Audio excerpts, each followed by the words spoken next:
Welcome to another episode of our Female Gentle Leaders podcast with Poli, me, your host, your holistic business architect and energy healer. And today, from far, far away, from another part of the world, from Australia. So for me, it's morning. For Marie, it's evening. Here with Marie Ferguson. She's a feminine embodiment mentor, a breath work facilitator, author, coach, and just an amazing woman that I really love. So I'm so happy that you're here, Mary, and we would like to share with you all here something about our archetypes, feminine flow, generational wealth, and also new Thrive Talks live in person event coming in Australia just in a few days or weeks, right? I never remember the weeks in a few Yeah. weeks. So Yeah. welcome to our little world here. And Mary, could you tell us more about what you are doing now with your clients and in your business? Amazing. Oh, thank you, Polly, for having me on. It's such a pleasure to be connecting with amazing women around the world. And I love how we met through the Women Thrive Summit space with all of these amazing speakers because, this beautiful way that we get to connect around the world and through like minded leadership is really powerful. So, first of all, thank you for having me on. And something that led me to this place now of speaking in online platforms like this and speaking and creating my own platforms really stemmed from what feels like a past life in education. I've been teaching for 16 years, high school and primary school, and teaching in the arts. So that real foundation in drama and dance and that inner child work where every day was I got to play games with the young people in my classroom, sitting in circles, setting projects that we could work on. And that deep love for community and the creative arts has always been a core feature of my essence. And what I'm doing now and working with women, with the youth, with building event spaces for communities, again, has that essence at the core of how we can connect and bring fun and play and empowerment and amazing people together to change the world. And that's part of the big mission on my heart and what I do. And I really love it because it's our joint mission, right? I love creating events and I see how you are creating them. And exactly what you said, fun and just enjoy the days, the friendships, the communities together. And even this part in business is often ridiculed, I feel like. You can't have fun, you're working. You should be serious. Yeah. But Yep. then what happens, right? When we don't have fun with our business, when we don't enjoy it, how can we do it long term, right? And you are in business and you're working for so long. So, what do you feel was that point in your life when you were in school that you decided, okay, now I will create my own project, my own business? Yeah, beautiful question. We were talking earlier about burnout in business. I felt like I experienced anxiety burnout in education. So even before coming into this entrepreneurial world of business, which I never thought I would ever do, past self, that journey of coming back to my body, coming back to actually questioning what is it that I really desire and want, uh, was almost thrust upon me. In the education world, I see teachers, and I was one of them, that were overworked. Your big hearts are always going towards the young people in front of you, but there's so much paperwork involved, and you're part of a system and having to do reports, and the pressures in that realm shifted a lot in regards to what was required. And I suppose this is similar into other corporations or business or institutionalized settings where the stress load is a lot. And I was trying to expand my family because I have a daughter who's almost 8, and we were trying again for another baby. And unfortunately, I went through 3 miscarriages back to back in a 9-month period. So the universe, my body, external circumstances really gifted me some really deep lessons of what not listening to your body would look like, not listening to your heart and your soul's work, and really getting stuck in my head, feeling the burnout, feeling the push, feeling the grind of having, like, I went back to work after my first miscarriage 2 weeks later. My body was so drained. I'd lost a lot of blood and iron. So I was so tired. And I did experience burnout, but I was in denial because I didn't allow myself to feel. I thought I grieved. I thought I did these things. But I was just in that hustle mentality, but also really in the martyrdom of like giving to everybody else and not really listening to me. And so I feel like the lessons that you're sharing in your beautiful masterclasses and podcasts, I've experienced a lot of that in this life, so that now that in this business framework and the energetics behind it, I can really integrate those lessons, really deeply listen to my body, listen to those nuanced feelings and the intuition to go deeper or to tap into this here and really cultivate this new level of self and empowerment and leadership that I never thought was possible.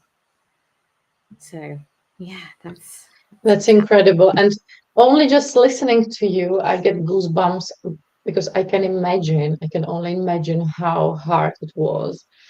And I just need to catch that word that you were gifted something, because we often tend to see what happens in our lives, what is hard, as a punishment. yeah, What did I do to deserve this and this and this?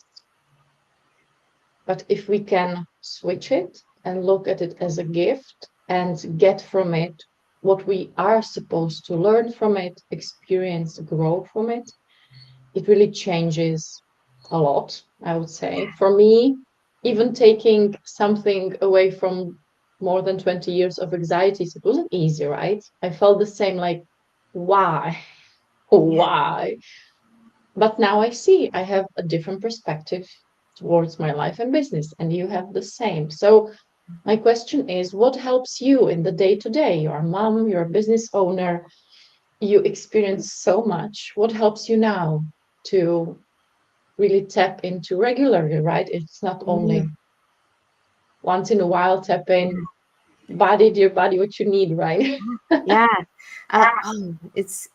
It's really powerful for me, it was to come back to the breath, because breath is life, and our nervous system and how we regulate, how we experience the world comes through our senses, how we touch, feel, taste, hear, smell, all of these sensory experiences, for me to really hone back in on the senses of the body and also the breath, and being able to understand also the science behind when we can drop back into the parasympathetic nervous system to allow ourselves to notice those thoughts that can put us into anxiety, regulate our emotional intelligence, and being able to notice, those thought patterns, and to shift those internal dialogues that we have with ourselves in order to come back into a state of calm and logic. And a lot of that for me, like you were saying before, that anxiety. And I remember like having those moments of like, why me? I remember being in the car, being really anxious after my 3rd miscarriage, getting all these thoughts in my head where I thought people were judging me. People thought that, and these are my own thoughts, that I was broken, there's something wrong with me. All of these things that were in my own head that were making me feel anxious, I couldn't get out of the car. And so it was through the senses, through the long exhales, that allowed me to take those baby steps to regulate. And so every day I really tap into that breath when I wake up, bringing gratitude to my heart, putting my feet on the earth, and even just taking 3 deep breaths. You just feel an automatic difference. And so there's some of the really simple, easy things that we can all do to start shifting our awareness of our minds and our bodies, and how to come back into that more calmer state. So then we can tackle the big things, and just setting really small goals that I could tick off and get those little dopamine hits and get the things done as well. So there's lots of little things that are really simple that I love doing more of now. I think I do most of them too. I really like the senses, and it's mindfulness work, right? That brings us back to here and now. And also, you have a now more than a 8-year-old daughter. So she sees her mom doing all this work, creating a business, changing the world. How do you think she sees you? Because this is why you do it too, right? You are creating the generational change too. Yeah.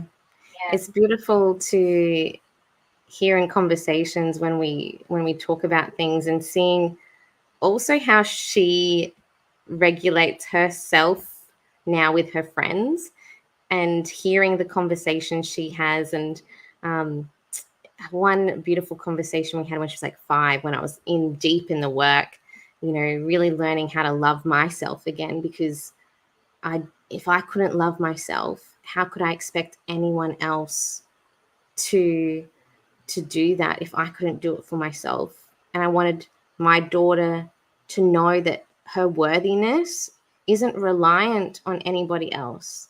And when she was 5, I remember putting her to bed, and she said to me, she's like, "Mummy, do you know who I love the most?" And I thought she was going to say me. And she was like, "Me." And she was 5. And so noticing, even at that age, that she could see me taking the time to nourish my body, to shift my awareness, to take the time to look after myself in that transitionary period of when I was in the dark night of the soul process. And for her to say that, these little gems drop in, which is beautiful. And I see her also going, she's like, "Mummy, I know what you're going to say. We're leaders. We're, it's," and she is a little leader, and it's like showing up and being compassionate, but also taking that, I suppose, understanding that we have that essence to show others how to just own all themselves. So that's been really powerful. But I also know on the other side, with the shifts and the change in the workload of, online business and creating a movement, that there is still some imbalances, and noticing like her saying, "Mummy, you're on the phone too much," or "You're on this, let's spend time." And then just reminding me of okay, who are we doing this for again? So could you tell us more about your mission? Because you already tackled it a little bit, but what do you feel is for you as a leader the priority?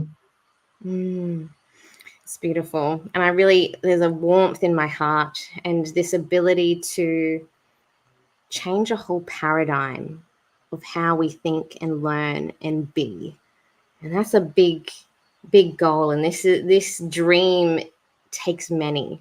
And it's people like yourself, and there's other people around the world. And it's like, well, how do we connect like this, to speak from the heart, to truly embody this wave of living authentically and soulfully, that is not just, oh, I'm the mum today, or I'm going to have these superficial conversations here, or I'm just going to do this here but then really worry about this here, and really have this fragmented way of being in the world. Because I know what that's like when we have to put this hat on here and have to be this character here. You know, as women, we're very good at putting the hats on and stepping into these different roles. And you were talking about archetypes earlier, and there are many. You know, a lot of us women play the victim. We are the princess. We want to be saved, you know, and this is ingrained in society. And so, again, another layer of the work that I've been drawn to is coming back to that divine feminine essence, where we step into our queen energy, that divine goddess, where we own that sovereignty and worthiness within us. And that understanding of the feminine gets to then enhance our masculine energy in a really aligned way, because yin and yang, masculine, feminine, you know, the light, the shadow, this world is a world of duality and polar experiences. And it's not about shunning this side of the shadows and always being in the light. And I know you talk about this too, but it's like, how do we get to integrate that into our body and make that experience an enriching one that is the continuous gift, that we understand the depth of our experience and the gifts of this life, in the contrast, in the magnitude of our emotions, and really embrace that. And having more people understand this as a super gift, like a superhero gift that we have. I love how you talk about the feminine flow and the archetypes. Yes, it's our joint love, right? I have my own archetypes. You work with archetypes I think your entire life, right? So what is the difference? Maybe like that. Could we start like that? When we Yeah. are not in our feminine flow, right? And then when we step into it, we already, I think we can feel it, but just putting it into words would be amazing. Yeah. And for those that don't know what the term archetype means, it's a universal term to understand like themes and patterns that appear regardless of space or time or in a person. So it's, you know, if we think about characters, like I think about fairy tales and things like that. These are themes and patterns that create like a hero character, you know, or, you know, we think about mythology, the gods, the goddesses, they've got those hero qualities, but they also have, you know, some of them are like warrioress, warlike, and some of them are really soft and motherly. And so to understand what an archetype is as like a character. And when we can embrace the fact that we are the main character of our own life and can step into the spotlight and to be the lead character and own that, then it's interesting to notice that all of these other characters that we have played in our lives then become like holistically and wholly integrated. And we can then choose to play different parts, you know. For example, I know you, Polly, you had a number of different business matrix archetypes, and the what was it, the hack genius one with the ideas, you know. I was like, yeah, that's me. I have so many ideas coming through, and I'm a unicorn, and I can like do this here and do this here and do this here, and I've always been able to do that.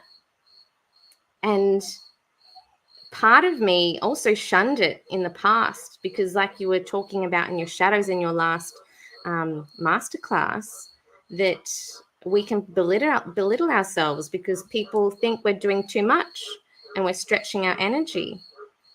And when you were describing this archetypal pattern and behavior, that was something that really resonated with me as I've stepped into this business mind frame. And for me, it's only been really a year and a half because of the foundation that I've had in education and knowing myself in that process of evolutionary growth, in the depth, in the shadows, fully, shedding the identity so I could rise like the phoenix and step in to the unicorn that I am, that can do multiple things, because I know how my energy works. And archetypes is one way of understanding the lens. There are many different tools. And so that one, for example, I embrace that now. And I know that my energy can handle that. And I can have this summit happening here. I can do a podcast here. I know that I've got a meeting happening here. And just with divine grace, sharing just authentically with the people that are in here to help hold me in that, it gets to be a beautiful then relationship and dance with like-minded people that are like, I see you. I get what you're doing. It's okay. And then that shift just fully then takes you to another level. And I'm in this precipice moment of amazing transitions happening. So perfectly timed with your archetypes there, Poli. I loved that one. I'm glad you love them. I love them too. And I feel all the archetypes, wherever, if they are my archetypes or other ones, because there are many, right, in the world, they also help us accept the shadow, right? Embrace it.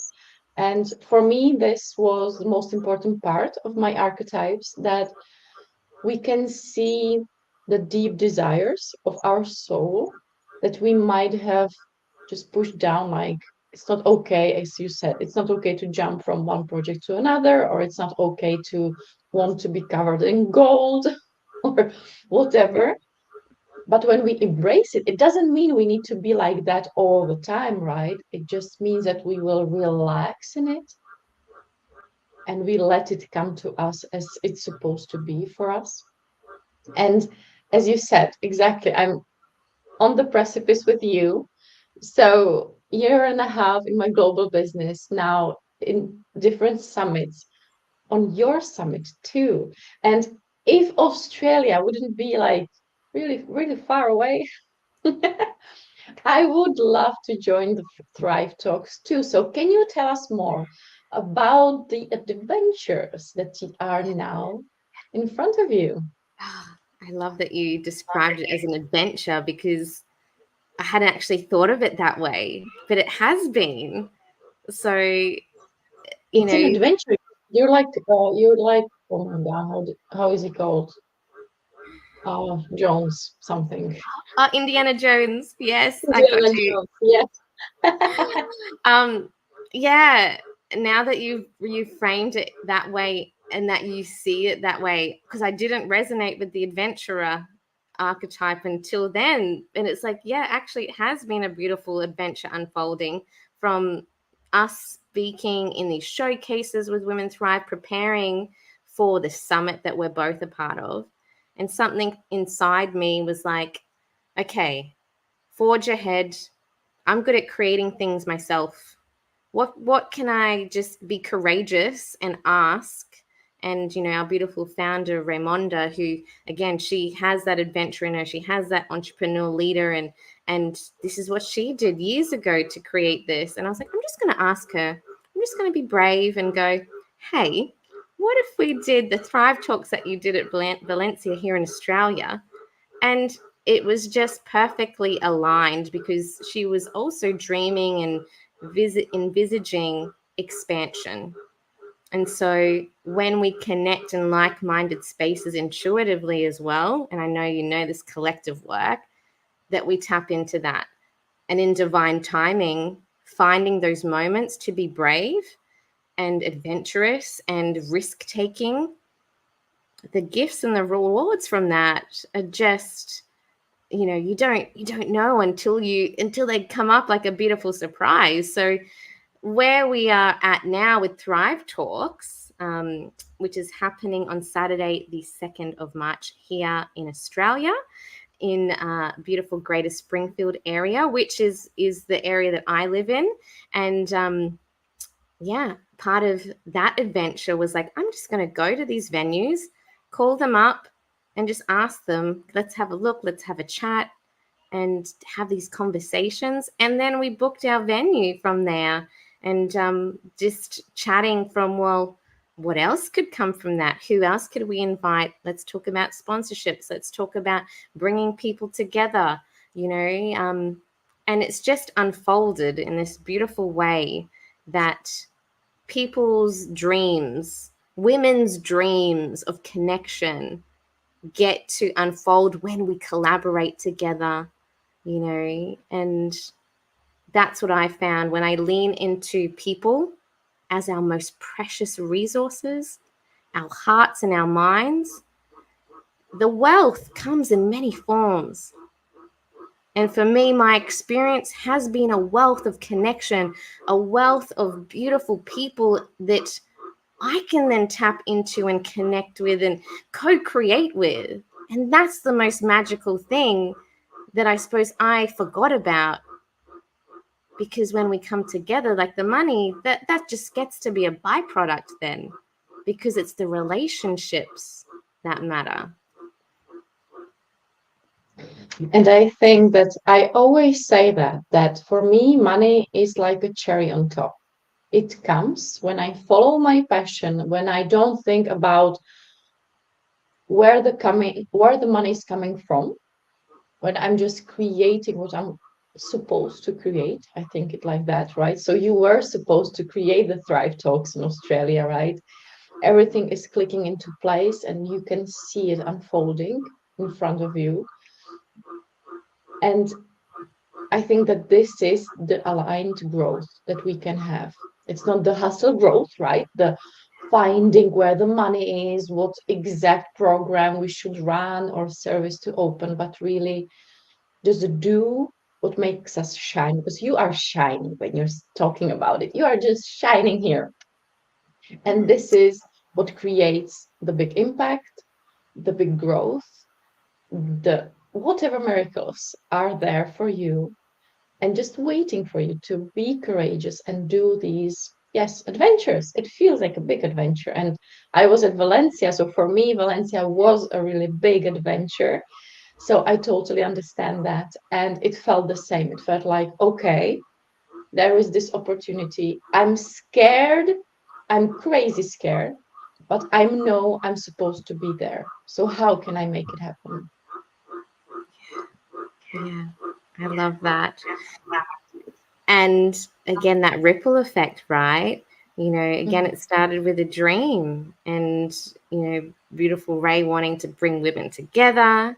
And then you feel that call and that deep intuitive nudge and that trust, which if we don't lean into, we'll find a way or not, or if we don't listen, then we miss the opportunity. And then there's those pieces of regret that come up.